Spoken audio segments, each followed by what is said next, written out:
Welcome to the Nairobi Health Show. Got to get my words working here before we get too far into the podcast.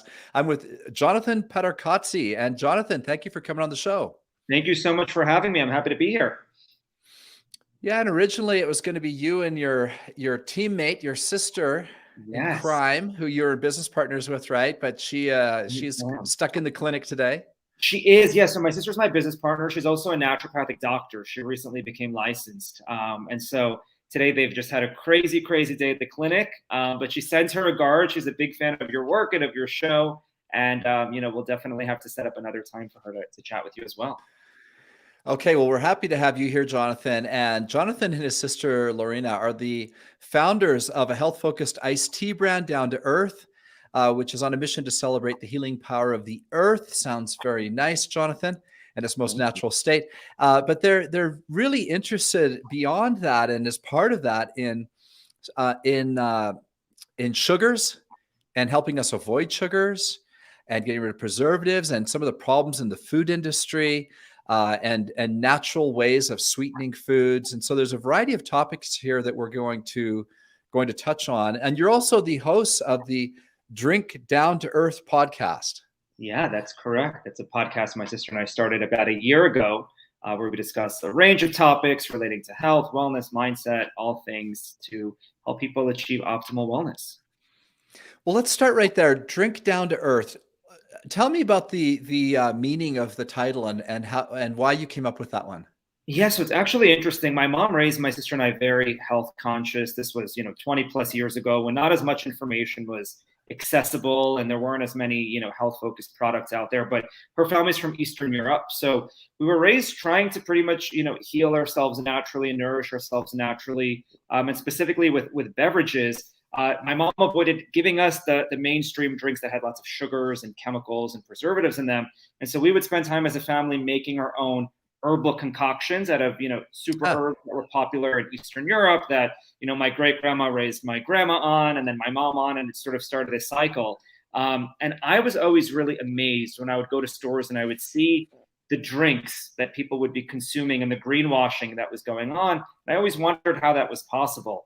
And so, in my friend group, I sort of became, the health and wellness guy. And, in college, I went to NYU. When friends would feel tired or sick, they would come to me and I would make them one of my herbal teas. And, that's sort of how things got started. At the time, it was just a passion of mine.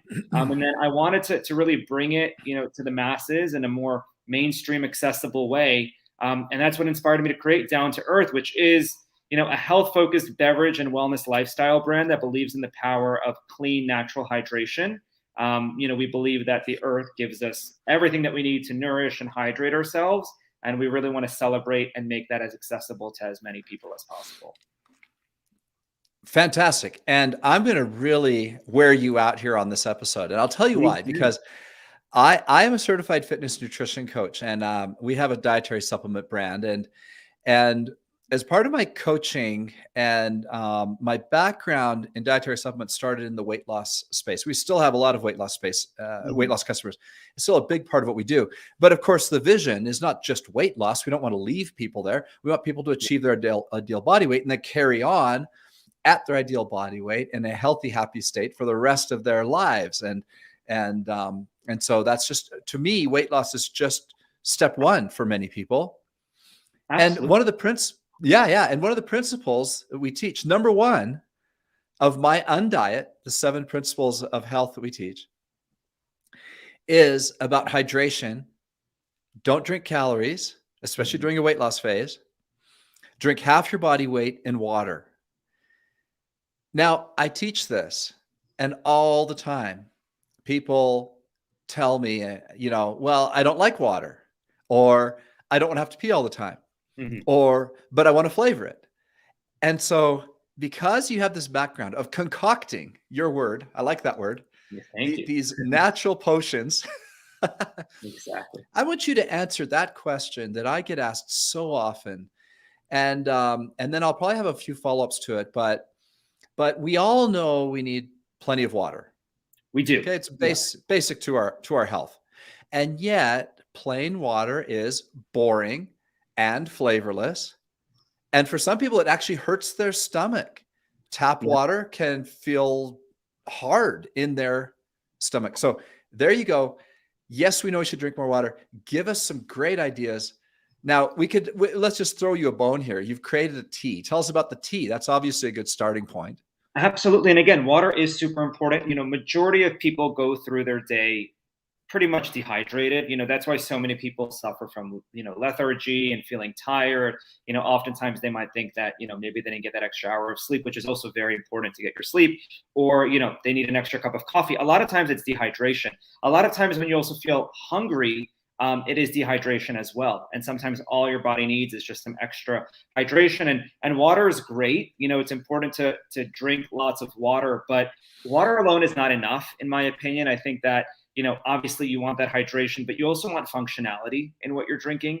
If you're going to drink a certain amount of liquids a day, you want those liquids to do as much for your body as possible. So if there's an option out there where you are getting the same hydration as water, but on top of it, you're consuming superfoods and you're consuming these ingredients that might help you with stress or energy or digestion or all these other functions, that's ideal hydration. And so, that's been my mission with our product. Tea is something that I've always loved growing up. I've always been a tea drinker. And what I love about tea is that, yes, there's green tea and there's black tea and there's white tea, but there's also herbal teas. And, 4 out of our 5 flavors are herbal based. We have flavors with medicinal mushrooms, with things like ashwagandha, chamomile, lavender. And the concept behind it is that you're drinking, you're hydrating, you're getting that dose of water that your body needs. But on top of it, you're also getting ingredients that are helping you in additional ways. And so for anyone out there who feels bored with water, you're definitely not alone. I personally wouldn't be able to just drink water all day long. It's boring. There isn't that flavor to it. And because it's not something you always necessarily look forward to drinking, that's a lot of times why you're not getting enough of it. So I think that for anyone out there who feels that way, you're definitely not alone, but you have to be very careful when it comes to soft drinks and flavored drinks, because on top of added sugar, there's so many chemicals and preservatives that they sneak into almost every bottled drink in the market, even the ones that are more health focused, that are extremely detrimental to one's health. So it's really give us some examples. Give me some specific examples of that. Of course. Well, first and foremost, which we're going to be talking about later, there's sugar. And sugar has different names. It might say fructose, it might say dextrose, on an ingredient label, but there's sugar hidden in almost everything. If there isn't sugar, oftentimes there's artificial sweeteners, which could be really bothersome to the digestive system, things that you want to stay away from. Aspartame is a really common one that's found in most diet sodas and diet drinks. And, people consume a lot of, these diet sodas and they think, oh, it might not have the sugar, so it's good for me. Yet they have a lot of artificial sweeteners that are really toxic. On top of it, there's lots of preservatives and coloring. So citric acid is a big one in a lot of drink companies. They don't disclose the sourcing of it, and sometimes it could be mold derived. Natural flavors, artificial flavors. If a company is not transparent about where those flavorings come from, you should definitely question that and be careful with still consuming that product. And then something else that's very common in the drink industry is to add colorings. And a lot of these colorings are actually carcinogenic. So with tea specifically, most teas add caramel coloring, which was ruled a carcinogen, yet it's allowed in most of these mainstream iced tea brands that people are drinking gallons of. A lot of these iced teas are sold in these gallon drums. People bring it home, they give it to their kids, they give it to their families, thinking that, that caramel color is natural from the tea, yet it's not. There's very little tea in it and it's added coloring. So I'd say anytime you see a coloring, some sort of sweetener that you might not be able to quickly understand, or a very long word in there, a lot of the acids, a lot of the preservatives, those are the things to be really careful with. Okay, now I just want to clarify a point, because in your wording, I just want to make sure we're really clear on this. When I'm telling someone to drink half their body weight in ounces per day, which is the advice that I give, right? So if a person weighs 150 pounds, we want them to get about 75 ounces of water. That doesn't include what they drink during exercise. So forget about what you drank during exercise. That's just to replenish what you sweated out. But other than that, half your body weight in ounces. Now, when they drink an herbal tea, that's not instead of water, and they're not cheating. No, the tea is made up of water. Exactly. And that's a lot of times somebody will drink our drink and they'll be like, oh, this tastes great. It tastes like a flavored water. And I'm like, exactly, that's what tea is. People forget that tea in its natural sense is water and herbs. And the issue is that, over the past decades, these mainstream iced tea companies have come in. They've added corn syrup and cornstarch to their teas. They've added a lot of these artificial flavorings. So you're drinking this thick tasting beverage. And over time, society has been led to believe that that's what tea is. But, tea is water and herbs. So you're getting that same hydration of water. Like our beverages are 16-ounce glass bottles. So you're getting that same 16 ounces of water. And on top of it, those waters have the infusion of these functional herbs, adaptogens, and ingredients in it that have those added health benefits. Okay, and your brand is called? It's called Down to Earth. So our and it's available where? So we're based out of New York. So we're sold all over the Northeast. So New York, New Jersey, Connecticut. We're also sold in Florida, Arizona, and California. And then we also have an online shop on our website, which is drinkdowntoearth.com. And, we are a family-run startup. We are working on expanding into more states, and we appreciate everyone's patience as support as, we figure out how to get there. But we definitely want to really help consumers finally have a beverage product that they can trust. And beyond just our products, even if you're not our customer, we hope that because, of our brand and our message and the things that we're trying to educate people on, when you're going grocery shopping, whether it's for a beverage or a food product, we hope that we're going to help people realize that they need to be more conscious with the products that they buy and with the ingredients that they consume, whether it's us or whether it's someone else. So let's go down that track. So first of all, those of you in those states that Jonathan mentioned, go ahead and try his product. I mean, you're listening to him here on the podcast. He's going to give us some great information. Support the brand. It's a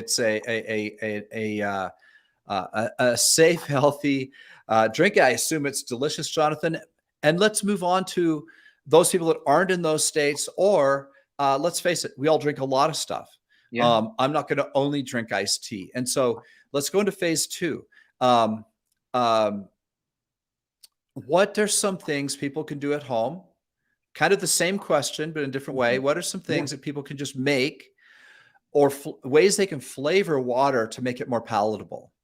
So something that for sure. And that's a great topic to discuss because, the thing is that for a lot of people who struggle with wanting that flavor in their water, there's natural ways to do that. And so, something that I love to do once in a while is to add things like, cut up some fruit, or, mint leaves and put it in, I'll buy like, a gallon of water, put it in there and let it sort of soak for a little bit. That'll add like a nice natural essence and flavor to the water to make it a little bit more exciting. Something else that I think could be a smart option for some is to maybe get a little bit of natural juice, whether it be, an orange juice or a grapefruit juice or some lime juice, in its natural form, not from concentrate, not with the added sugars and chemicals in it, and just add a small amount to their water, some drops of it to their water. That way they get a little bit of sweetness or of like excitement. And then, their water isn't as plain and boring as it would be beforehand. So that's something that I see being a good option for a lot of people. Things like chlorophyll drops is a nice addition to water. Sometimes chlorophyll is a very healthy supplement. And, you add it to your water, it gives it some color, maybe squeeze some lemon or some lime in there as well. This way you get a little bit of citrus, and it depends on the palate and the flavor that you like. If you're someone who wants something on the sweeter side, you could always add a nice natural sweetener to your water. If you're going to add some fruit, maybe throw in we're going to speak about monk fruit later, some monk fruit in there as well. This way you get that sweetness. Something else that could be good, I know that seltzer is really popular nowadays. And there's a lot of seltzer companies that people love. But the issue is a lot of the ingredients in these seltzers are actually toxic, lots of the same ingredients that we were discussing earlier. So I tell people all the time, buy clean, sparkling water that comes from a spring or from a good source. And you could do the same thing. You could add a little bit of fruit juice. You could add a little bit of iced tea in there.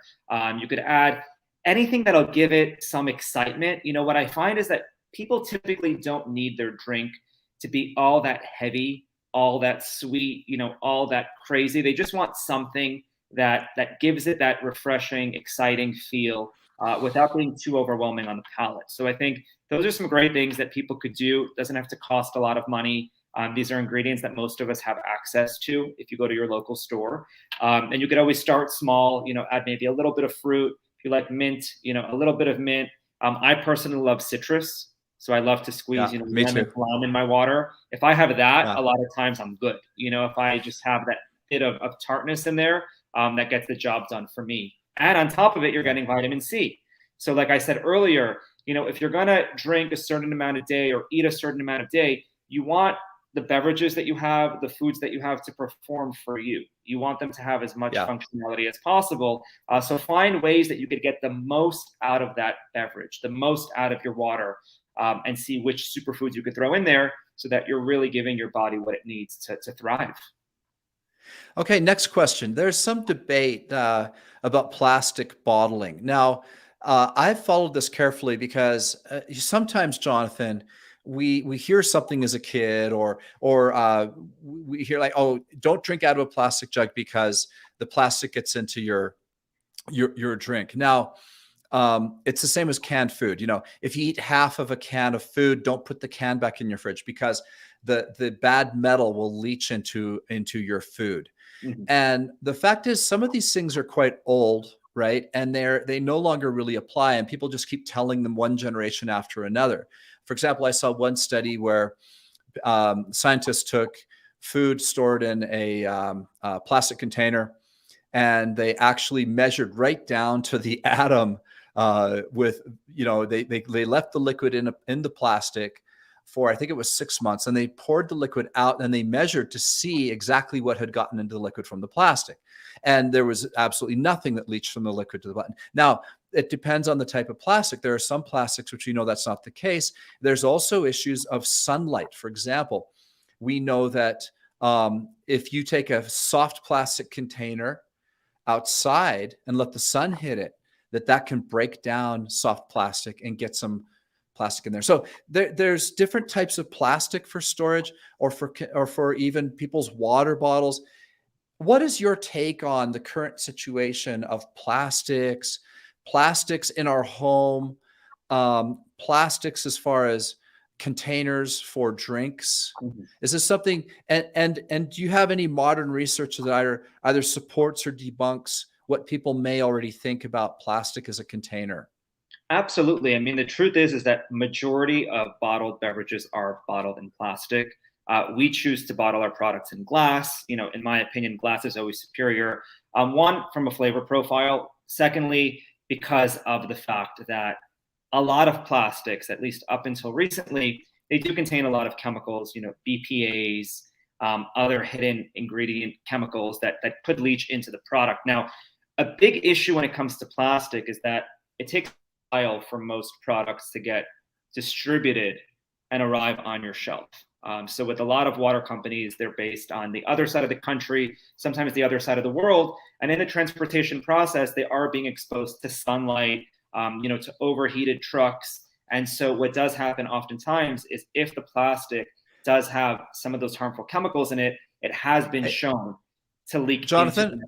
Yes. I'm sorry to interrupt you for a second, but Lynette, who's watching this on YouTube, says VOH FYI. Now, maybe this is just showing my age, but I don't know what VOH is, or if it's something we need to be concerned about. VOH, you know what? That's not one that I've heard of. I haven't heard of VOH. Lynette, if you could tell us if you're having an audio or visual problem or something like that, we're sorry, but neither of us knows VOH. And so if you could expound on that, that'd be great. But meantime, Jonathan, carry on. Yeah, we learn something new every day. There we go. Yeah, so that's the big problem with plastic, that in the transportation process, it oftentimes is, directly in the sunlight or in an overheated truck. And a lot of times those chemicals do seep in. That's why we've chosen to use glass. What I will say is glass is a very hard ingredient to work with. One, it's very expensive from the brand side to work with. It makes transportation very difficult. And so, we do have to understand as a society that over time, either everyone is going to be in glass, or there are going to be, a lot of motives for most companies to use more lighter weight, durable types of materials. And so I've been doing a lot of research on this as we've been growing our company. And there have been plastics that have been coming out that are BPA free, that are environmentally friendly, that do recycle pretty seamlessly, and don't end up, in the landfills, and don't end up in our oceans, and don't have those negative ramifications for our environment. That's something that I'm actively researching, and there are some options out there. So what I would say is if you're buying a product that is bottled in plastic, reach out to the company. You know, I get a lot of customer emails and inquiries about, you know, let's say an ingredient or why do you choose to use glass? And we're super happy to be transparent and share why. So if you're going to reach out to a company who's bottled in a plastic bottle and they are using a plastic that is BPA free, that is, you know, eco-friendly, that doesn't have any of these really harmful chemicals in it, chances are they're going to be transparent and happy to share that. If they're not, then your antenna should go up and you should wonder why. Because plastic is an ingredient we do have to be careful with. Lots of plastics have been shown to lead to cancers, to lead to, you know, throwing off hormones, which is a huge problem in today's society. A lot of people have hormonal issues. They don't know where it comes from. A lot of times it comes from, you know, packaging, you know, what our food and beverage products are packaged in. So, you know, my rule of thumb is I personally prefer glass. But if you are buying something in plastic, take that extra few minutes, send that email to the company and find out what kind of plastic they are using. Yeah. And to be really clear on this, I am not supportive of the drink industry, for example, that sells, you know, cases of very thin, cheap plastic on water bottles, and companies or people that go through those things and then throw them in the trash. And I'm definitely not supportive of that. And so I hope no one thought that this is kind of me trying to justify cheap plastics being made by the billions and ending up in the ocean. So great point right there on that. And the fact is we should all avoid that. I'm more interested in what you said about more like, you know, I'm talking like household plastics and a plastic water bottle, plastic cups, those types of things more. And at home, I think the nice thing at home is if you're going to have a reusable bottle or glass or cup, I personally stick to glass or a ceramic. I understand the convenience of a single serve cup. You know, if you're hosting a party, if you're having guests over, you know, I'm not saying you have to be fanatical, because the other side is, yes, we want to be as adamant in control of what we consume. But if it gets to the point where we're stressed every time we're drinking something or eating something, that's also doing damage from the stress. So if you're at a friend's house for a barbecue or for a party and you want to pour yourself a cup of water and they only have these single serve plastic cups, I'm not saying don't use it, but it's all about just lifestyle. And so on the consistent basis, you know, at home, I personally try to limit my use of plastic. You know, I think that there's lots of great glasses out there, there's ceramics out there. I think that we sort of have this cup that's already overflowed with, you know, environmental toxins and technology and all these other things that are already negatively affecting our health. So if there's a few things we could do every day to just help our chances, I'm definitely in favor of that. Okay, let's move on to sweeteners. This is something you've had to tackle as a company. It's something you've dealt with throughout your whole life because of the way that you were raised, as you mentioned. And of course, I don't think we have to spend a whole lot of time on sugar. I think that generally speaking, most people have accepted that we consume too much sugar. So I think people listening to this would already be sold on that. So let's just move right into, if we accept that sugar has a lot of downsides, what do we do to sweeten our food or drinks?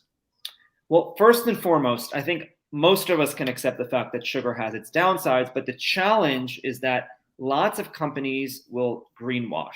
And so you'll buy a product that might not list it as sugar or cane sugar, yet it's still in there under a different term. Or you'll go to a restaurant and you'll order a savory dish, but it's still in that sauce. So I think first and foremost, if you're buying a product, always read the ingredients, always look at the sugar content, because they sneak sugar into almost everything. I mean, most people have the daily recommended amount, which is even more than we should be having, but the daily recommended amount just morning latte.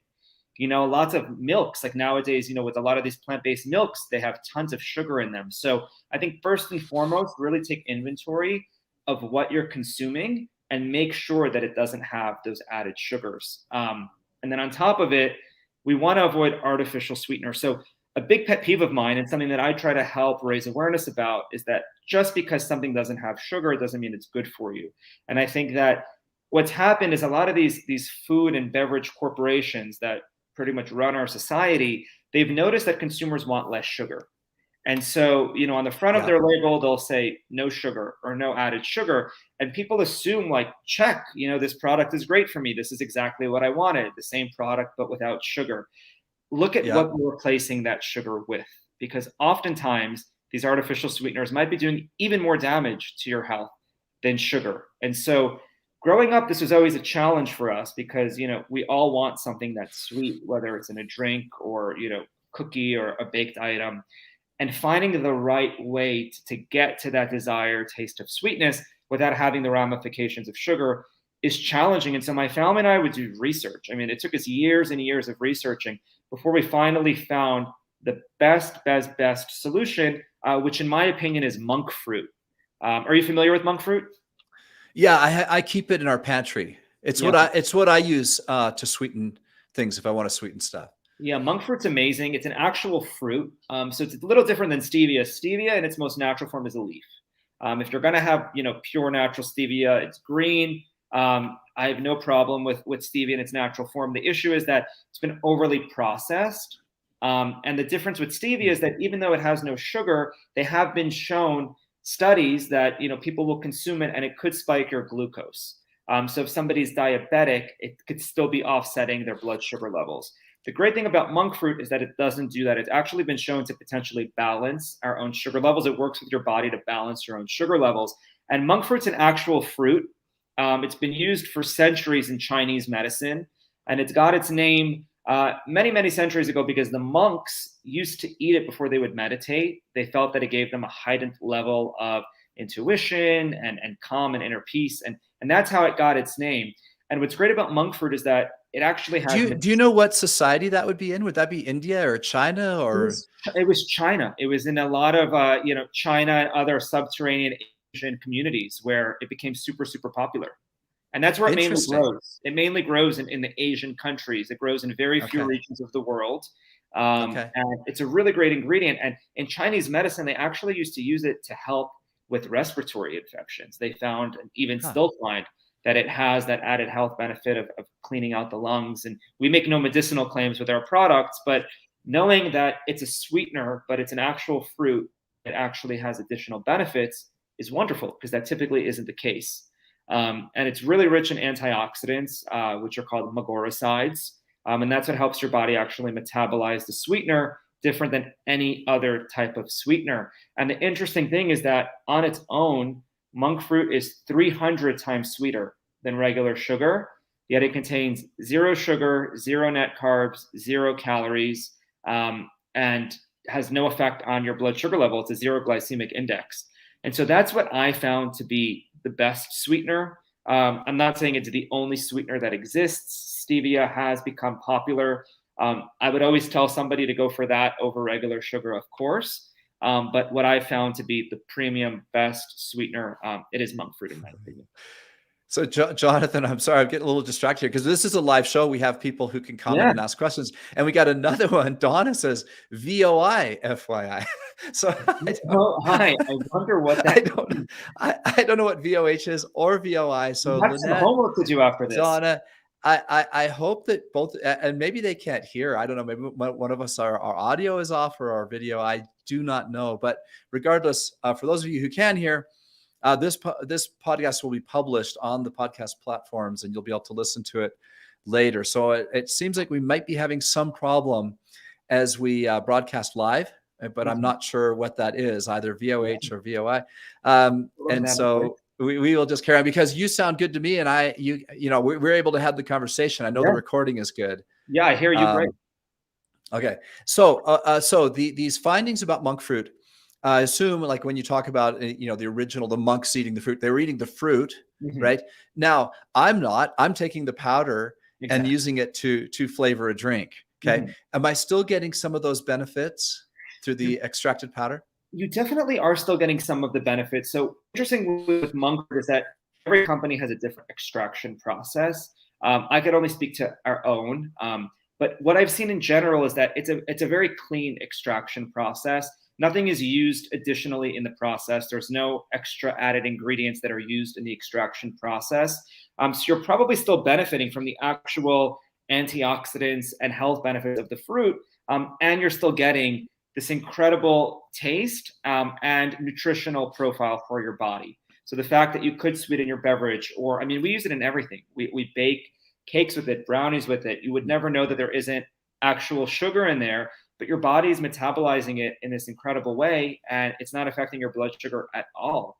And the interesting thing about it was that, you know, I had a lot of family members, you know, from a young age that suffered from diabetes, and lots of friends. And so to be able to find something that they could actually use and have all of their favorite nostalgic desserts and, you know, sweet coffee and things that they always crave is really great to see. And this is the only sweetener that I have found that allows people to safely do that in a way that isn't harming them in another way. It's not taking from you in any way. That's why we call their company loyal, because in a loyal relationship, you know, both sides of the party are benefiting. It's a loyal, trustworthy relationship. What I found is that, you know, when it comes to our food and beverage consumption, oftentimes it's a one-sided relationship. If you're going to eat or drink something that you enjoy taste-wise, it's typically going to take something from your health. And with the monk fruit, in my opinion, it's purely loyal. You know, you're only benefiting from it. It's not harming you in any way, and you could still enjoy the actual taste of what you're consuming. And your product is found at loyalsweets.com? Loyalsweets.com, yeah. So we have an online shop there. We ship internationally. We also have it available on Amazon, and it is available in stores in the same states as our beverages. And just for anyone out there, you know, who might not be ready to try monk fruit, what I'd say is that, you know, do your research, see what works for your body. I think the greatest thing in life is to be open-minded. You know, try something once. If you don't like it, you know what? At least you tried. And that's how I am. You know, I love to try different things, see how it affects me. If it affects me well, I'll give it to someone else. And if I see that it's positively affecting most people, I'm like, hey, this is something that I'm sure society at large could benefit from. But some other things that people could use to sweeten their foods and beverages, you know, if you're somebody who likes fruit, who isn't afraid of, you know, the sugar content of fruit, things like dates, you know, have a nice sweetness as well that could be used in desserts. So there's definitely more natural ways aside from traditional sugar of sweetening your favorite foods and beverages. And I think it's if that's just the one change that you make, it's such a big change, and it'll have such a big effect on your overall health and wellness. And it'll most likely set you up on this path to then find more ways of optimizing your health. So it's definitely something I recommend for most people. Yeah, this is something that can actually become stressful. You talked earlier about, you know, with the plastics, about how there comes a certain point where you're trying to do the right thing, but life can just get really, really hard and frustrating. And sugar is one of those things for me. I have a sweet tooth. I love sweets. I like chocolate. And I like a dessert. And so what I'm currently doing, this is my current plan for me personally, and I can maintain good health doing this. And I'm happy. I'm at my ideal body weight, and I feel good. And I have an overall regimen that works for me without being too extreme. And for me, too extreme is when I have to worry about sugar in every single thing. Like, for example, I understand there's some sugar in ketchup, but I don't care. If I'm having burger and fries, which I do sometimes, I have the ketchup. I know there's a little sugar in it. I don't really care. But what I do is I limit my treat day, not cheat day. I don't believe in cheating. Having a treat is a normal human experience. Okay? And as a coach, we don't teach people that they're ever cheating. As a matter of fact, I teach people when you have a treat or a dessert, eat it slowly and mindfully and really enjoy it. I teach people to eat all food slowly and mindfully. Now, what I do is all rules are off on Sunday. Sunday is a day that we have a family dinner. Yeah. And on Sunday, we can pull out the chocolate and some treats and play cards, games, whatever. And I eat whatever I want. And I just enjoy it. And then the rest of the week, I don't allow myself right now. That's my current plan. I don't allow myself to have a treat, a dessert. Today, we ate food out at work. I was helping ship today. We got a lot of shipping going on. It's a crazy time of year. Yeah. And we got Chick-fil-A. And I got to tell you, I was staying in the line, and they got their seasonal shake, the mint shake, right? And I was tempted. I would have liked that, but I didn't, because I'm like, no, I can't. It's Wednesday. It's not Sunday. Yeah. And that's 900 calories that I just don't need. And so that's how I deal with it, Jonathan, is I eliminate the obvious sugary thing from Monday to Saturday. And then on Sunday, I just don't. And I just enjoy it. And I found that through personal experimentation, I do find, and again, I'm not looking at every bottle. If I'm eating out, I don't worry what might be in the dressing. I understand there could be sugar even in the salad dressing. Mm-hmm. I do get that. But for me personally, it's that's where the line is too difficult, where I have to think about every single thing I put in my mouth and worry, is there added sugar? Because the fact is, as a health coach, I know where it is. Yeah. Right. I know it's in barbecue sauce and ketchup and things we wouldn't even think it's in at restaurants. Like you mentioned, certain Yeah. sauces that may taste savory and still have sugar. Anyways, that's kind of where I'm at. I'm just throwing that out for people listening. It's different for everybody. If you can be more strict than me, and it doesn't drive you nuts, then good for you. And if you're, but maybe for you, Jonathan, share with us how you deal with this issue. Yeah, I mean, I think your approach sounds great. I think at the end of the day, you have to do something that's sustainable. I think consistency is key in anything in life. And if you're going to be too extreme and you're going to be able to uphold that for 2 weeks, and then you're going to sort of rebel completely opposite away from that, that's not beneficial either. So what I always tell people is take it gradually, take it slow, know your lifestyle. If you're somebody who travels for work often and you don't have the same, control when you're abroad as you are when you're at home, you have to understand your lifestyle. And I like your approach. I like that you try to control what you could control during the week. You give yourself a day to treat yourself. I give myself a day to treat myself as well. I think that's very important. I think at the end of the day, we're all human beings. If you're out to dinner or if it's a celebration, totally okay to go for it. But I'm also a very disciplined person. And I feel that nowadays there's this fear of discipline. And a lot of times people think that if you have discipline, it's constricting and it's depressing and, you feel sort of stuck. For me, it's very liberating. Yeah. And so, I also, I have a regimen that works for me. I think that anything when it comes to health and wellness is very individualized. You really have to know what works best for you. There's some things that, of course, I'm a stickler on. I read ingredients always. If I'm at a store buying a product, I'm always going to read the ingredients. If I'm at a restaurant, there's times I'll ask for the sauce on the side. There's times I'll just go for it. But I believe in balance. So if I'm going to have something that, I know isn't the best for me, the next day I am going to try to balance it out. And that's typically works for me. Of course, there's some foods and some, experiences and moments that you can't control. Or that you don't even want to control. If you're out to eat on Sunday, you're with your family, that you're just not going to think about what you're consuming. You just want to enjoy yourself. On the days that you can control yourself, on the days when you have the ability to cook for yourself or, to spend a few extra minutes at the grocery store, take those minutes, take the time to do your due diligence, to do something good for your body. Because I'm a big believer that, we all have a cup, and if it overflows, that's where disease starts. And I'm not saying that it's just going to come from sugar, or it's just going to come from plastic, or it's just going to come from, not exercising. But if all of your habits are unhealthy, chances of that cup overflowing are very high.